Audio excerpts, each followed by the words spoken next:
Ritika, to you first. You know, these are not unfamiliar images. You know, we've seen this kind of thing before in Bengaluru. This time it appears to be fairly worse in some parts of the city. What's going through your mind? How has your life been affected by all of this? So I usually work with animals, and when it rains, we have so many rescue calls. I cannot even tell you how serious this is. We have puppies that are drowning in drainages. We have cattle who are falling in drainages. Yeah. And to save and rescue cattle, we have to get cranes. How are you going to get cranes in place when there's a traffic jam? You know, there's wildlife that's impacted too. We've got bats dropping off the tree. We've got wildlife birds who've nested. The nests are falling down. It is a havoc. When it rains, it's crazy. And we're not even that equipped to, have a proper rescue team. Ideally speaking, the respected organizations are supposed to be setting a dedicated rescue team for animals. But we don't have that in place. We don't have rescuers. People are not reaching. There are so many calls that we're getting. Yeah. It's very disturbing, especially to see little animal babies being drowned, because they usually take shelter in drainages. Now they've all been flooded. Yeah, it's very disturbing. And absolutely, and as an animal lover, I know exactly what you mean. And it's not just, except that the situation is so bad, Ritika, that it's not just the animals. In so many places, even humans appear to be needing rescue. There are boats out in parts of the city, children clambering onto boats. There are these horrible images of cars being dragged out from water. Santosh, what about you? Your existence in Bengaluru, how is it constantly affected, by this kind of situation? Well, this is not a new story. It's a story that's oft repeated year after year.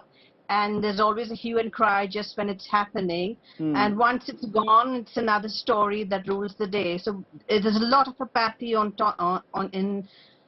terms of the powers that be. They aren't sympathetic to us. That's what it feels. Because we are going through this every year. It's not a new story at all. Because of this great rapid urbanization of our beautiful city. And the ironic part of it is that Bangalore is supposed to be the knowledge capital of the country. But there doesn't seem to be anyone knowledgeable on the board who needs to, have a vision and plan the city according to the environment around us. So it's really very, very disconcerting, and it's terribly mortifying to even get out in this kind of rain. And this is something that happens year after year. And it does happen year after year. And that's the problem, Ritika, that nothing ever changes. That's the sense we get. We're going to be opening up our phone lines in about 8 minutes from now. That number is on the bottom of our screen. So all our viewers in Bengaluru who want to have a voice here, speak out, put the spotlight, get your voice out, express yourself on this issue. My phone lines are open. You'll be live here on 5 Live. But Ritika, like Santosh says, these are not unfamiliar pictures. How many times every single year does one encounter this kind of thing? As a citizen of Bengaluru, how does it feel that nothing ever seems to change?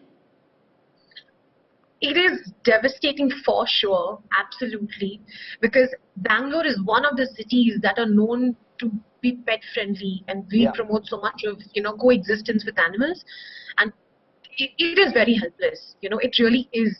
And I think we should definitely do something. It's high time that we, tell the authorities to take responsibilities, because they are responsible for it. And we as citizens are always happy to help them and cooperate with them. So that's the way forward, I think. We really have to take this seriously. But it is really sad.